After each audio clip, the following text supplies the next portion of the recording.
see as many students as possible. So Dr. Kromkowski is going to speak to us tonight about voting as a Catholic, how to connect our Catholic faith to the political life of the United States of America. So we welcome you.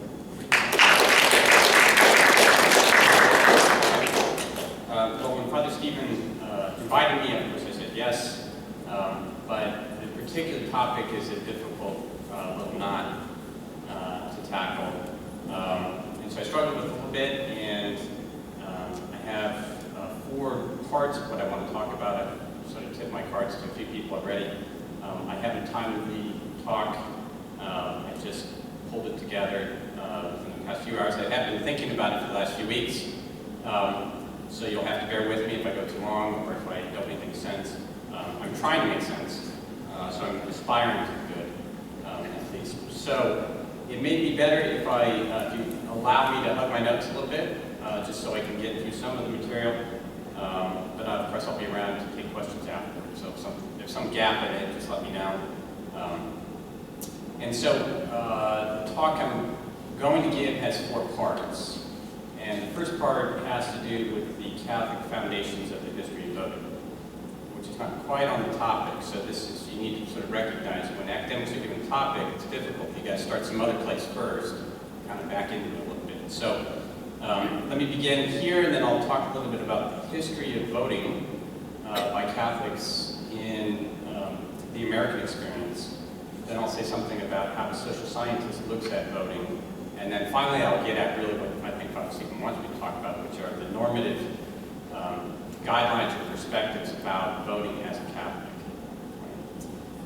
So if you want to not listen to any of those parts, you've been forewarned on it. So let me begin. So when we start to think about voting, especially in the West, and democracy, so democracy is a historically situated phenomenon. Right? It comes out of Europe, and it comes out of the European experience. The question is why. And there are many, many reasons for this. And so this is just a brief sort of sketch. So when we think about voting, there are sort of deeply Catholic foundations or roots to the practice and institution and even the ideas of voting. Right? And this is not to say that voting is a Catholic idea, but the Catholic tradition actually carried the practice of voting and the institutions of voting across Western history. Right? So democracy begins obviously in ancient Greece, but the interesting thing about democracy, ancient Greek forms of democracy, is they didn't actually use voting as a mechanism for deciding things. They often used lottery devices for selecting individuals who were the officials. Now, of course, when you actually decided things in the assemblies, there was voting, right, by individuals. But there wasn't voting for particular officials. Right? So that's sort of a distinction. Where the practice of voting in terms of deciding public matters, both in terms of policies and the selection of officials, where that actually gets its origin is in the Roman Republic. Right? So about 500 years before Christ, the Roman Republic develops this practice of voting. And it's really from that practice that the church then, later on, then takes its practice from, right? So what ends up happening to the Roman Republic, though, it obviously gets credited out by the Roman Empire, right? So when you have an empire, you don't need, at least the Roman type, you don't need voting, right? So the practice dies. The church emerges within the Roman Empire, right? So you have political order. The church emerges out of that. The church is small and insignificant and largely ignored by the empire. After all, if you're running an empire, what do you care what's happening over in every little corner of it, right? This is to the advantage of the church because the church then can do what it wants to do, which is build a Christian culture, right? And the church is largely ignored because Christians form their own culture, right? That is insignificant when you're looking at the broader social fabric. As the Christian culture becomes more important, they gain the attention of the imperial authorities, and obviously there are persecutions at different moments, but largely they're ignored and they're allowed to flourish. And as the church grows bigger, they also have to then decide how are we going to select the next set of leaders, right? So you develop very interesting practices that require some sort of form of assent, right? How are we going to select these particular individuals to be the leaders of various parts of the church? I notice here that I have a slight little aside that I also thought was important to throw in, so I will. That when we're thinking about the Catholic Church as a universal church, it's often forgotten that this universal church has three distinct parts. Right? So the first part is the church triumphant, right, which is the church in heaven. And the second part is the suffering church, right, which are the individuals in purgatory. And then the third part is the part that's most relevant, which is the living part, right, on earth, and that's called the church militant, right? And that interesting phrase that the church militant was sort of lost, at least in my upbringing. Maybe it's sort of a Vatican II sort of thing. We sort of got rid of that idea of the church militant. We sort of identified the church as the pilgrim church, right? That we're here on a journey. But there is something to be said for that, the idea of the church militant not in a militaristic standpoint or violent, but the church standing alone, standing apart, standing ready, right? Protective of something that is of value, right? And that's a very important thing to, I think, remember, especially when we get to the latter part, which I won't sort of connect the dots here, but when we start to think of what's the significance of us voting, right? What do we stand for? What are we ready to say this is something that's valuable or not, right? So getting back just to this sort of brief history, popes were elected, right? Bishops were elected, or and election not in the sense of there were candidates in the sort of modern elections, but there was a process of selection and election and assent, right, for popes and for the bishops, even for deacons. Even there were elections for readers. And there was an interesting thing that I came across as I was preparing in the past few weeks. Bishops not only selected the candidates to be readers, but they exhorted the congregations to actually give testimony, not just their assent. Do you agree with this person or not? But to give testimony on behalf of the individual candidates, right? So it was far more active. You had to actually have somebody stand up and say, this is a good person or this is not a good person, right? And there's one quote that stuck with me here that one bishop said to his congregation, to the people in his, under his charge, if anyone has anything against these men, let him in God's name and for God's sake come forth with boldness and say it. So I haven't had a bishop yet tell me to come forth and speak with boldness, right? So we sort of lose that as, and again, this is another little side, as our diocese gets so big, right? We sort of lose that connection, and the bishop knows me, but I don't think he can, collar me and tell me to go do something. Charles, you go stand up and you go say something, right? So something is lost in terms of when our societies get so big that we lose the human connection, right, between authority and others. Right? Elections in the early church initially operated on this idea of requiring unanimous consent, especially for papal elections. Right? So one of the things to think about is there are a lot of ways to make decisions, right? And if you have to resort to voting for something, you already know that there's something not quite right, in the sense of when you get together with your friends and you decide, well, what are we going to do Friday night?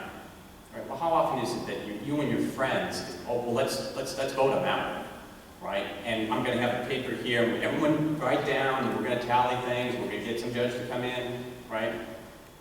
So there's something that necessitates voting that is an indicator that somehow this decision that needs to be made there isn't a natural consensus, or there's not means of deciding things that everybody can agree to. Right? So somehow the scale is too big, that you can't reason with everybody, or you have some unreasonable people in your group that don't want to listen to reason, right? Or you have a difficulty articulating something in a reasonable fashion that everybody can understand, not because there's something deficient or perverse, but just because it's so complicated that the people you're trying to convince aren't quite there. They can't get the full argument in one sitting. The unanimous rule for papal elections, however, sometimes produced violent disputes where people were actually killed and there was social unrest. The Roman emperors before they became Christian had to step in. These Christians are rabble-rousing here. They're causing social disorder. And the Roman emperors had to step in and basically say, hey, knock it out, knock it off, and we're going to settle this thing by using imperial troops to settle it. Right? So, again, this is a good indication that there wasn't a natural consensus for some of these decisions that were being made. In 420, the Roman Emperor Honorius restored the unanimity rule, but he declared that if two popes were elected, then neither was valid. So if you Christians can't get your act together and elect one, then nobody's going to be pope, right? What ends up happening is that by the Middle Ages, the Roman Empire basically collapses. The authority, right, to control the society also collapses, right? You still are going to have these disputes over who's going to be pope and who's going to be bishops, and you're going to have to figure out a mechanism for doing that. The way that there were two partial solutions to the problem of how you actually decide these matters. The first one was that in 1059, laypersons were excluded as candidates for papal election. So the way the process initially worked is you had lay members of the church, prominent individuals who proposed particular candidates. Then the clergy would come in and then they would review the candidates and take some on and add others. Then the bishops would come in and finally decide matters, right? And so what ends up happening is once you start to exclude lay participation, you're trying to make the process more efficient. And why do you have to do that? Because the church now, by the Middle Ages, has grown across Africa, northern Africa, has grown across, obviously, Europe, and it's grown eastward as well. So the geographic scale is such that this becomes a very difficult proposition. You have a lot of different people coming in, and the idea that somehow you're going to get unanimous consent over one candidate, right, obviously becomes problematic. So you get one solution, which is let's get rid of the lay element of papal selection, right? And that then becomes who's left then? It's the cardinal bishops and the cardinal priests that are left. So hence the College of Cardinals, right? That's how we get to that idea.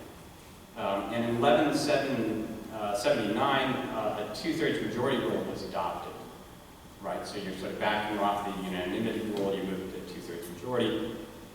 The new election method still resulted in disputed elections and long delays. So although you're backing off of unanimity, you're still getting a lack of consensus.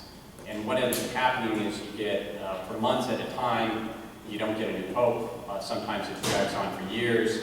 The lay population in Rome tries to intervene and basically push the cardinals to make a decision. They do a variety of different things.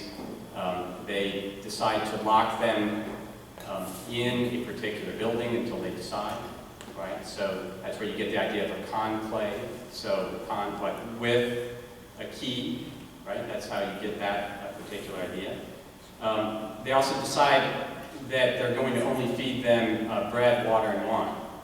And that's the only thing that they'll slide under the door, right? So if you guys can't figure it out, then we're going to get you on a diet until you decide otherwise. So no more pasta, right, for the cardinals. You got to do bread, water, and wine.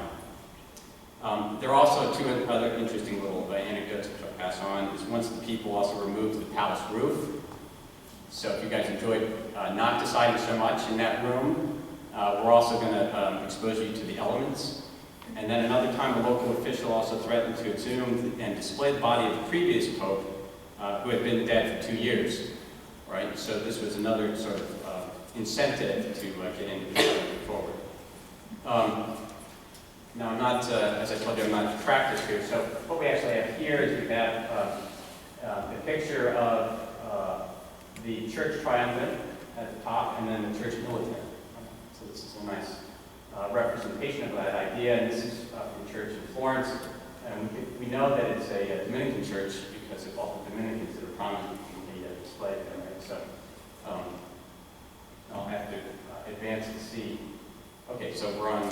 Thanks. So what are the takeaways from the little history of papal elections, early elections? Well, first is that decision-making that requires voting will often be, and often has been, disagreeable. Right? And again, it's sort of a good indicator. If you have to vote, something is not quite right. Right? The second is, there's a nice phrase, if you haven't heard it before, it's don't immanentize the eschaton. Right? Don't think you know when the end time is. Right? Don't make it into the present. Right? We can sort of given the theme, we can have a variation of that. Don't electionize the eschaton, right? So elections, the church is much bigger than one election, for goodness sakes, right? Elections are very important, but it's not the eschaton, right? That's something that we're waiting for, which is going to be far more important for all of us, right, than an election, right? So we need to sort of keep things in balance. So the second part I'm going to talk tonight is going to then get us to thinking about the history of Catholics and voting in North America. And before that, I do want to say that the example of the church carrying forward the practice of elections within the church, right, is also mirrored in how not only the religious orders decided their particular leaders, right, but then it's also mirrored in how secular authorities conducted their affairs as well, right? So you have papal elections.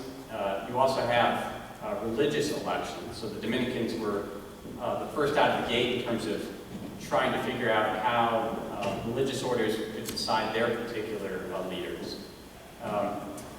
Secular authority, non-religious authority, right, often resorted to this idea of kingship. Right? And they often produce these family dynasties, so they figured out the selection method by going to basically a dynastic method. Right? When one person dies, the next person in line within that family will then take over. And I won't go any further on that, but that in and of itself is also a form of corruption of the Christian tradition. And I'll just leave it at that. If you want to ask later, I can elaborate a little bit on that. In Europe, however, the practice in terms of using voting as a selection method does emerge in particular localities. Right? In Venice and in other places, you do have local elections being held for the selection of governmental officials. There was so much turbulence, however, that these practices never, except in a few places, never stayed around for very long, right? So you get some democratic practices that emerge. They're taken over by territorial gains of somebody else. Then the practice pops up in other places. I just give one little slide here. These are representations of elections of the king, actually in Poland, in the 1500s, 1600s, and the 1700s. This is common where the practice actually occurred. You do get people, popular assemblies turning out into fields where you get candidates that are in fact proposed, and then you get this practice of people then in fact going inside of the rectangle there and casting their votes. And in Poland, actually, they had mass gatherings for the selection of their kings. Right, so you had 40,000, 50,000, 60,000 people showing up for several weeks, right, to conduct the election. So that, just as a preface to say that when we think about elections in North American colonies, right, it's not only the English practice, but the whole continent has these little examples of voting as well. So just very quickly, I just have a few notes here about the history of voting in North America. The first is that Catholics have always been, except in a few localities, have always been a political minority. So again, that's sort of the context for thinking about what it is that a Catholic can do while he or she is voting. The second is that going back all the way to the colonial period, and throughout the colonial period, Catholics were explicitly restricted from voting in a handful of colonies. And in all of the other colonies, the numbers, of course, were very small, but custom was that Catholics were not permitted to, in fact, participate, right, throughout the colonial period. Not just in terms of voting, but also in terms, obviously, of office holding as well. In fact, the prejudice against Catholic participation in a public way is picked up by this little story in the 1750s in Maryland, which actually had the largest Catholic population. A lawyer who publicly was not Catholic, but he publicly argued against confiscating the land of Catholic clergy. On election day, he could not appear in public due to popular unrest. So here's somebody just defending, hey, don't take their property, and the public opinion was such that he couldn't even appear unless he'd be tarred and feathered, or whatever they did with individuals in Maryland at the time. Practice often deviated from the legal codes, although you had explicit restrictions, and in fact in Virginia it was one of the first colonies that explicitly said Catholics cannot vote in 1699. There were places where Catholics gained some prominence politically, but again, not in terms of altering the legal code. So in North Carolina, for example, Thomas Burke was an Irish Catholic. He represented the state in Congress, and he also served as North Carolina's governor. This is during the colonial period. And in 1776, there was one Catholic individual who signed the Declaration of Independence. That was Charles Carroll of Maryland. Carroll is interesting because his cousin, Daniel Carroll, also signed the Articles of Confederation and the U.S. Constitution. And his brother, John Carroll, was the first Catholic bishop of the United States. So the Carroll family was representative for everybody. The first state constitutions after the Revolution got rid of the religious restrictions. Right, so there's a general liberalization process that occurs. The process then of Catholics voting and becoming more integrated into the political order then is a sort of well-known story. Catholics immigrant populations. They come over, they settle in groups, they participate in political life through acts of voting, through political coalitions that form largely within urban areas. In 1928, the first Catholic candidate for president is nominated, and he's Al Smith. And so he's up there on your left. And he obviously didn't have political consultants because 2 years before he ran, he took this picture here with all of the cardinals and all the bishops around him. And again, remember that Catholics are a minority in the United States. There is prejudice against Catholics, and there's prejudice against Catholics in terms of them especially running for president. We don't need any more empirical evidence of that. All you need to do is look at the voting returns in 1928, especially in the South. Virginia is a great example of that. So the South is a solid Democratic majority after the Civil War, right? Because after all, the Republican Party is the party of Lincoln.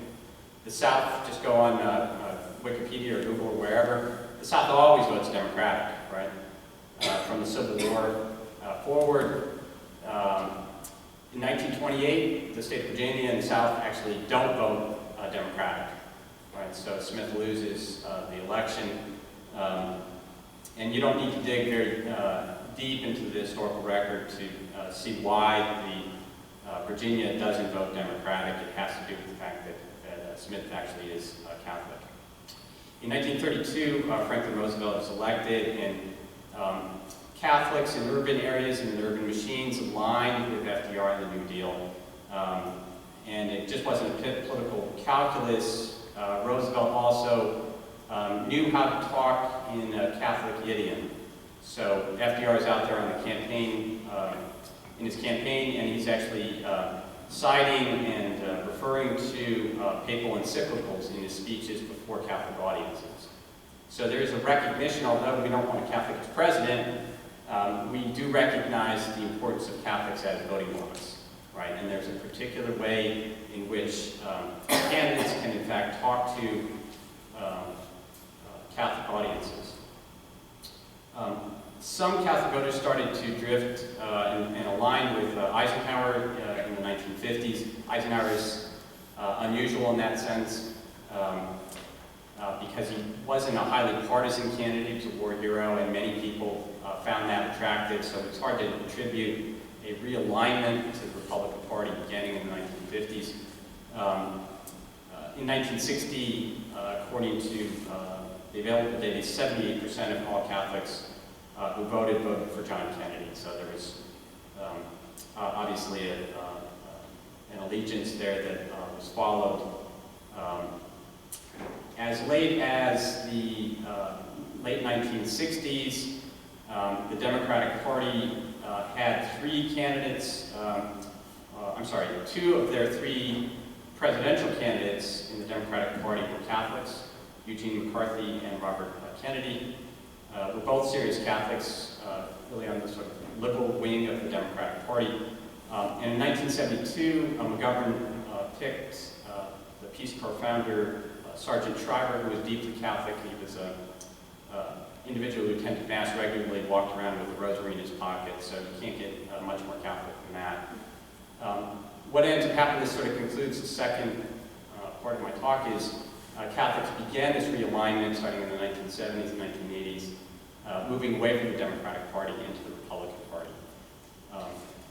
My third part is the briefest part, and the part that I feel home with the historical stuff. I feel at home with the social science stuff as well. I just want to give you two little ways to think about how a social scientist would think about this idea of the Catholic voter. And for those who haven't taken the politics course on elections, there's two ways to think about explaining voting behavior. So why is it some people vote the way they do? And there are really sort of two models. One is this idea of the retrospective model, voter model, which is voters vote by looking back at what candidates or parties did recently.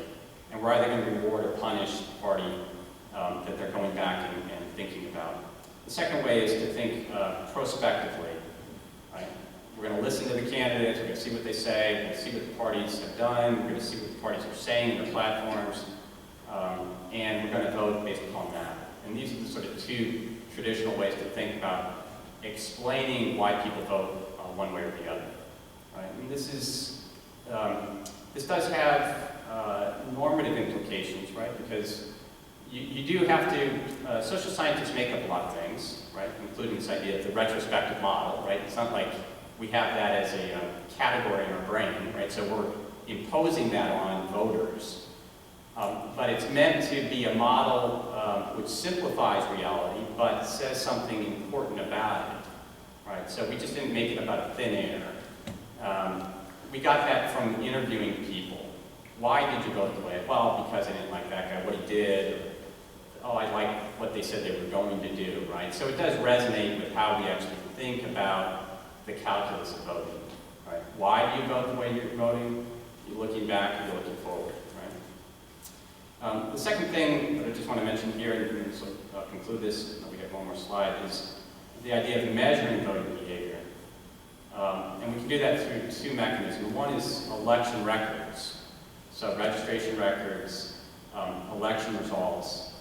Right? And the problem with thinking about the Catholic voter is when you register, you give your name, you give your residence, you give your age, your social security or your license, and your gender. You don't say your religion on there. So we can't really use registration records to say anything about the Catholic voter. Also, because the ballot is private, right? We don't know how you actually voted. Right, so we can't use election records to say much about the Catholic voter. What we can use are surveys. And so the problem with, well, we have two problems with surveys, and this is just a representation here of 3 different surveys. So we have the Gallup poll, the National Election Studies, and then we have some media exit polls, and there's some sources, and I have a handout if you want this at the end. So we have these whole bunch of surveys, and we have pre-election surveys that individuals conduct, social scientists conduct, but also the media and candidates conduct these things as well, right? Then we have exit polls. So as you walk out, individuals are there waiting for you to walk out, and they ask you how you voted, right? So on election night, before the results are even in, they have the exit poll results. Right? And then you have the post-election surveys. Right? And the problem with all of the surveys is sort of 2 problems. One is the survey business has a growing problem with non-response rates. So when you call, you ask your parents if you haven't ever been called. I'm certain that every time I'm called, I don't answer. I don't answer my phone, I'm not interested in talking. If I do answer, I tell them I'm not interested, I'm too busy, right? Some people don't have landlines, some people have cell phones, so these people drop out of the pool of people, right? How does a survey work? You have to take a random sample of the population, right? And if you're not sampling, if the sample you draw isn't representative of the whole population, then you have problems, because whatever data you collect doesn't actually represent anything, right? And what we're really interested in is this population called the Catholic voter, right? So survey methodologists are really struggling with this problem, and it's a serious one methodologically for them. The bigger problem is this idea of individuals who identify themselves as Catholic, right? So Catholic is an attribute, is an adjective that individuals can identify themselves as. Right? And we know that when we survey individuals and they say they're Catholic, and then it's probed further, do you go to church? No, I don't go to church. Are you confirmed? No, I'm not confirmed. Do you raise your children as Catholic? No, I don't do that, right? And so we have individuals who self-identify themselves as Catholic, right? But who in fact are distinctly Catholic in a way that other people who identify themselves as Catholic would not in fact recognize, right? And so when we start to think about the American Catholic Church, the numbers of individuals who were in the church and now aren't in the church or aren't practicing are anywhere from, right, a third to a half of individuals, for whatever reason, decided to leave the church. Right? But when a survey calls them, these individuals can still self-identify themselves as being Catholic. Right? So we have 2 problems now. We have the problem of the non-response rate, which undermines a lot of the surveys that in fact are being collected. We have the second problem of the attribute of what is actually a Catholic, especially if it's self-identification. Right? And so what the data here shows is data runs from 1952 to 2008. There are 3 different types of polls. There are hundreds of other places that have similar polling data. The numbers, if you look closely at them, are jumping all over the place, right? Across election year and across time, in a way that is very difficult to make sense of, right? So when you hear all of this stuff about the Catholic voter, right, you now know that there are methodological problems, and then there are these problems of identity, right? And we really can't put a lot of stock, empirical stock, that survey data about the Catholic voter holds a lot of weight. We need to look at it with some suspicion. There might be something valuable there, but often, in fact, there's not. Right? And this doesn't just go for the Catholic population, this goes across other subpopulations as well. Right? The interesting thing about some of the post-election studies that have been taken that are the most methodologically sophisticated, that have the largest record or longest record of collecting data, is that sometimes the data on post-elections return numbers of individuals who voted that are higher than the actual results of people, the actual election results, right, in that election, right? So we obviously know that there's somebody that is not quite remembering how they voted or if they voted, right? There is this sort of civic duty. If somebody asked, did you vote? Well, of course I voted, right? I mean, not many people, no, I don't vote, that's not for me or something, right? So in the right context, you might agree, yeah, I didn't vote. But most people are going to say, you know, yes, I did vote. Or, were you speeding again? Oh, no, of course I wasn't speeding, right? And yes, I honored all of the traffic laws, right? So there's something about the civic life that promotes people to have higher opinions of their behavior than they actually exhibited. Okay, so now the final part is that sort of normative part. And so I could just say, well, go to his websites and read it up for yourself. I did put these two up because there's plenty of information out there. And the U.S. Catholic Conference of Bishops does have plenty of information out there. They do have a document called Forming Consciences for Faithful Citizenship, and it comes out every 4 years. It just came out in November 2011. And it's a full statement of the conference in terms of thinking about voting and Catholics participating in the process. It's not a voter's guide, it's not a scorecard that tries to rank different issues, but it's a way of thinking about voting. And then there's another site, and I can get that to you if you're interested, that just contains, 25, 30 different documents from not just within the United States and recently, but also there's something from the Australian bishops. There's others on there. So Cardinal George has a statement from a few years ago. So it's a nice collection of different statements. It's just not taking the sort of bishop synthesis of all of these different statements. So in this final section, I'm not going to contemplate. I will try a little bit to clarify my thinking and maybe obviously draw upon what the bishops have talked about here in terms of thinking about the normative aspects of voting. And I'm going to do that by first distinguishing between voting as an act, right? So we often only think about voting. This is something I did, right? I did it in the world.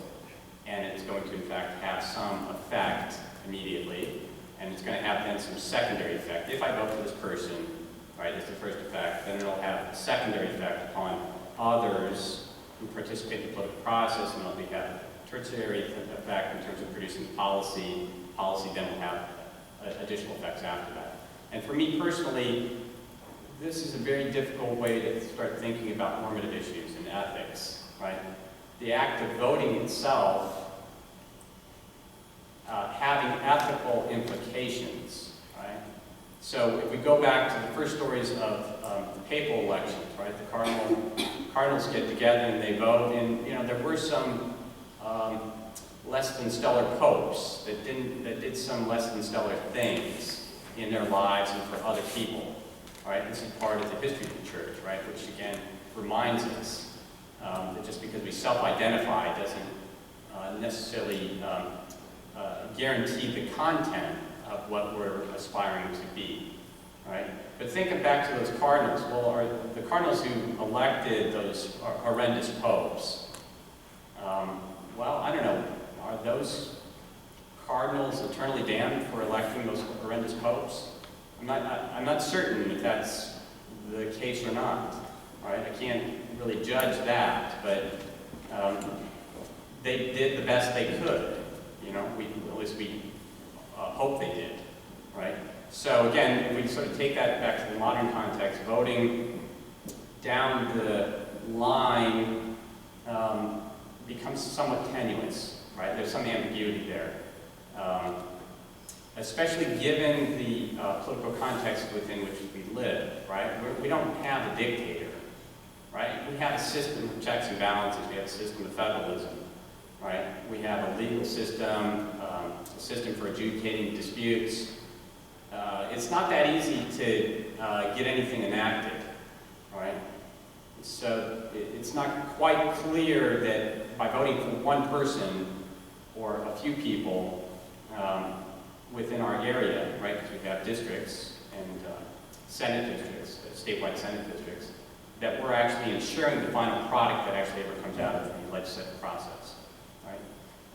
But what I really want to talk about is not that, or sort of belabor that part, but it's voting and its effect upon us, right, the voter, right? So how does voting do something to you, right, and to me, right? And so if we start to think about that, we can start to think about what is it, when we do anything, how does that change me, right, as a person, right? How does me acting in the world, not just do something maybe in the world, but actually do something to me? And when we're thinking of this particular process from a Catholic perspective, a Christian perspective, we're really thinking about how does my action transform me internally, or how does that transform my heart, right? And how are we, in the act of voting, right, attempting to remain followers of Christ, right? So this becomes the more important issue here, right? Not the external act of voting, right? And our, from a social science, our crazy speculation that somehow I can vote and that's going to cause something way down the road over there, right? I mean, this is action at a distance that is just hard for my little brain to imagine, right? But what I can imagine is that my actions do say something about me, right? And they're motivated within me, right? And so that's really what I want to think about a little bit more. So we can, let me see if I think about voting from this normative perspective, and there are, just to sort of conclude, hopefully with the soft landing, it's this idea of the norms that guide the Catholic voting calculus. Right? So it's not, we're not left with nothing other than me and having this feeling and this insight that somehow voting and everything I do somehow says something about me and does something to me. All right, so the first sort of principle or way to think about it is that Catholics have a lifelong responsibility to form your conscience, right? And your conscience to do what is good and true in accord with reason and the teaching of the Church. All right, this is what the Church teaches. Right? So you have a responsibility. I'm a father of 6. I try to form my children's consciences. Right? That's an external condition that is aiming to achieve something internally. Right? But you're responsible yourself for doing this. I'm not. Right? So this is the first thing that adult Christians need to recognize, that you yourself are responsible, right? And this individual responsibility is a reflection that we're free, right? And that's an inherent characteristic of our nature, right? If you weren't free, then there wouldn't be any responsibility to your actions. Right? So if we put this another way in terms of this reflection about ourselves, we can ask, who are we, right? Who are you? When we put it back on you, who are you? Not just on your outside, right? In terms of your external characteristics, not in terms of what you do, right? Which is an external projection of yourself, or how much money you make, right? What's the value of the world that has been given to you by others? But what path are you traveling, right? What motivates you? What animates you? What's interior? What's the bigger story? Right? What's the epic poem that you're writing about yourself? Right? And that can only be answered, right, from this internal perspective, right? What's within you, right? Catholic thought, however, doesn't devolve into this subjectivism, right? That this attitude, hey, it's just Jesus and me, right? And everybody can have their own Jesus, and we just do what we want to do, right? Because it's just me and Jesus, right? So there is something objective, there is something external, there is something reasonable, right? We can talk. Truth doesn't devolve down into me just thinking whatever I want to think, right? There is some objective nature, right, to things that can, in fact, be articulated through reason, right, that others can, in fact, understand, right? So university life really is about what? It is about that social process of articulating things in a reasonable fashion that others can understand, right, and learn.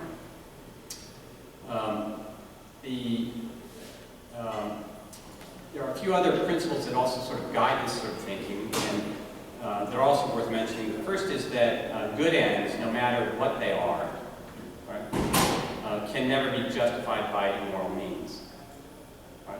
So we can't ever say, well, the truth of the matter is that this particular end state is a very good thing, and nobody would ever object to it. So whatever means I adopt to achieving that, the ends never, right, can be so great that I can do immoral things to actually get to it. Right? So we do have some grounding in terms of our thinking about what we can do and how we can achieve what is good. The second is that prudence is a very important virtue for thinking about our actions because it allows us to discern what is right and just in terms of the relationship between the means we adopt and the ends we're trying to achieve. Right? So how do we actually figure that out? Well, we have to be prudent about that. Right? Is this the right means to achieve this particular end? Right? This requires a considerable amount of reflection and learning.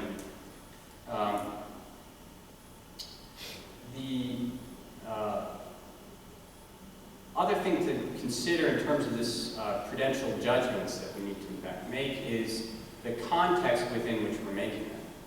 So we live within a corrupted world. There's no dispute there. Right? And so our orders themselves are by definition corrupt. Right? They're not fully just. Right? If they were fully just, there wouldn't be anything for us to argue about. Right? There wouldn't be anything for us to do. We already would know everything is just. Right? We all have just people, just hearts, and we do just actions.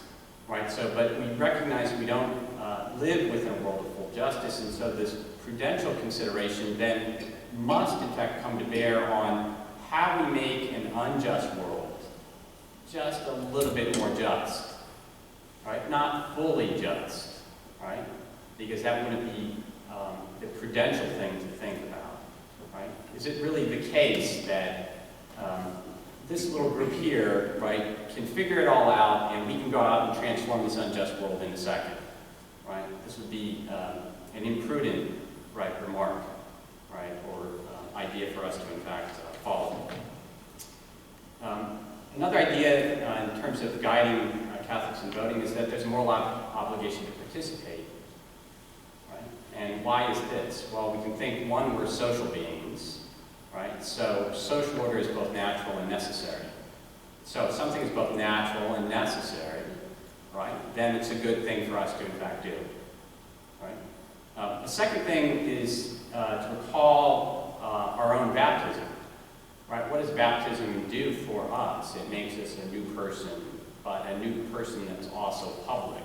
So our nature through baptism has been transformed. We are public people. Right? The act of baptism is not a private act. Right? It's a public act within the church.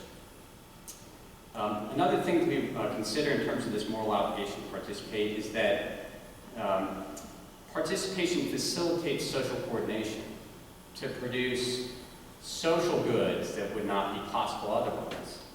Right? So think of clean water, clean air, think of just authorities to punish criminals or injustices.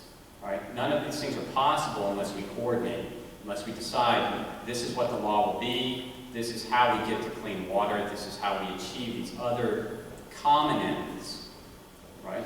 So in order to achieve the common ends, these common goods, we necessarily must participate in that process of discerning, one, the end, what is a common good, and two, what are the proper means for achieving that common good.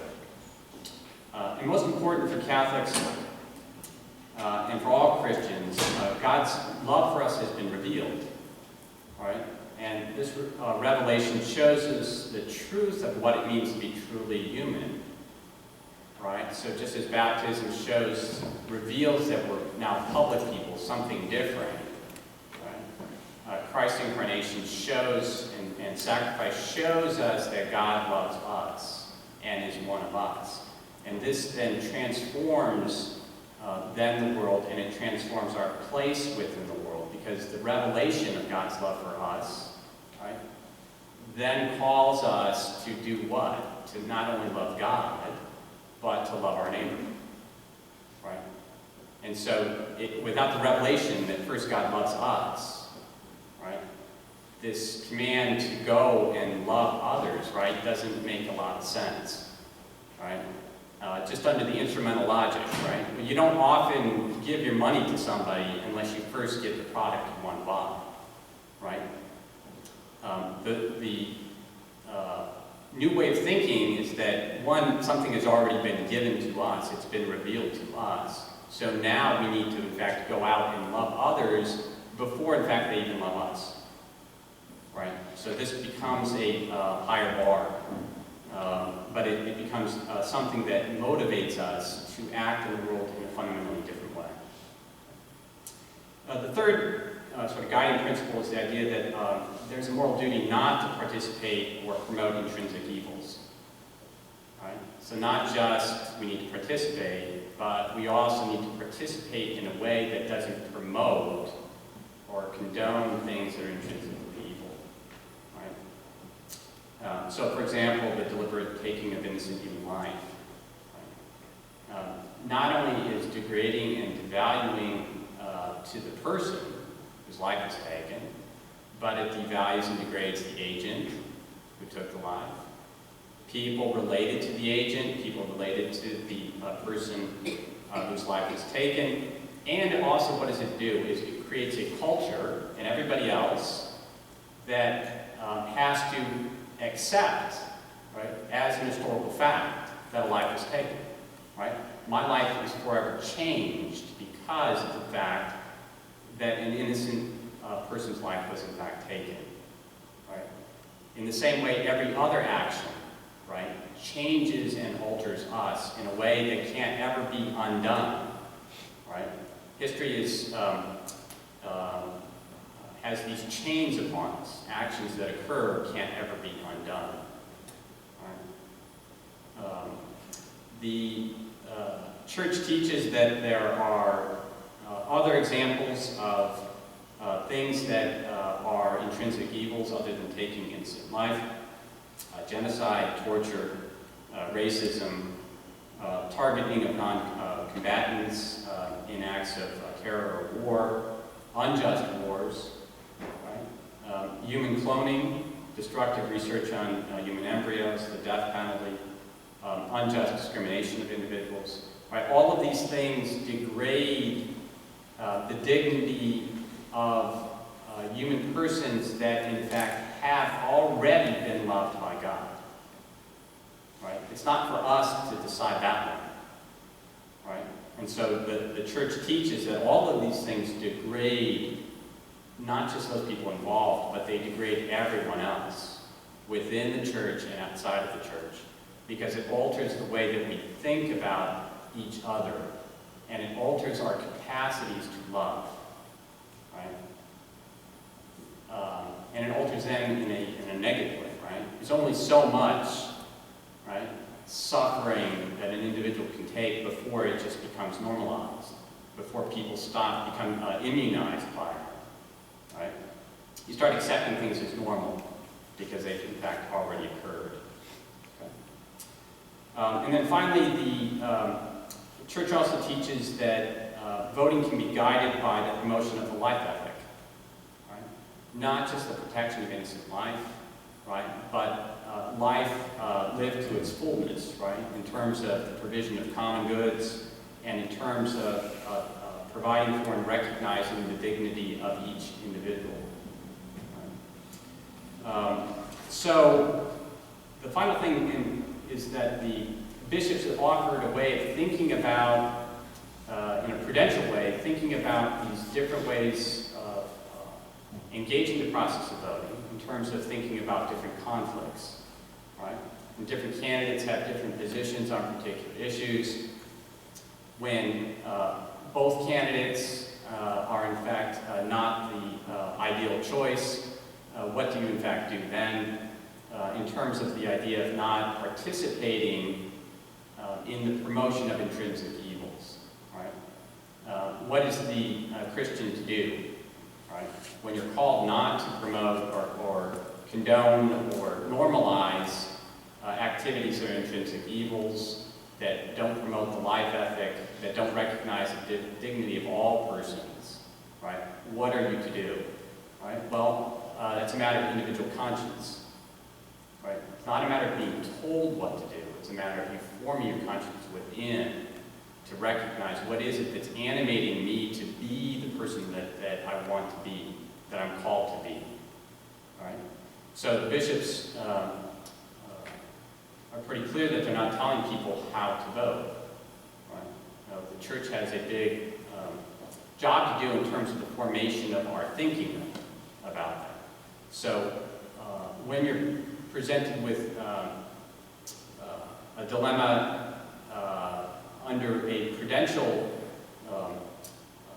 norm, right? Well, you can decide not to participate, right? But then you're hedging on that call for you to in fact participate, right? So one would be to not participate. The second would be to select a candidate that is a lesser, has a lesser, or is less likely to promote